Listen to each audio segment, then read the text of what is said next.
महापुराण की कथा कितना सुंदर वर्णन करती है कि अगर आपके पास में मंदिर में तुम गए हो और तुम्हारे पास में बेलपत्री नहीं है तो शंकर भगवान की चढ़ी हुई बेलपत्री को उठाकर धोकर वापिस शंकर जी पे चढ़ा सकते हो, वापिस शिव जी पे चढ़ा सकते हो, शंकर को समर्पित कर सकते हो। और मान लो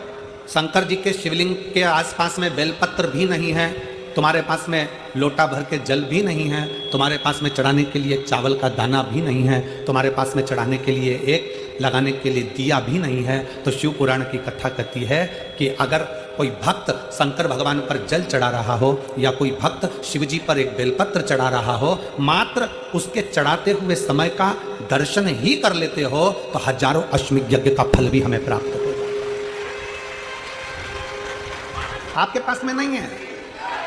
आपके पास में बेलपत्र नहीं है, आपके पास में धतूरा नहीं है, आपके पास में चावल का दाना नहीं है, आपके पास में जल नहीं है, आप तो किसी शंकर के मंदिर में शिवालय में आप पहुंच गए हो, एकांतेश्वर महादेव के पास पहुंच गए हो, भगवान शिव जी के पास पहुंच गए हो, तुम्हारे पास में कुछ भी नहीं है। और अगर कोई एक बेलपत्र भी चढ़ा रहा है, उसके चढ़ाते समय आप उसके बेलपत्र का दर्शन कर लीजिए। आपके पास नहीं है, कोई जल चढ़ा रहा है, चढ़ाते समय उसके जल का दर्शन कर लीजिए। आप शिव महापुराण की कथा सुनने नहीं गए हो, कोई सुनकर तुम्हारा पड़ोसी अगर तुम्हारे मोहल्ले में आया है, उसके मुख का दर्शन कर लीजिए तो भी हजारों अश्वमेध यज्ञ का फल प्राप्त होगा। आपकी पूर्णता,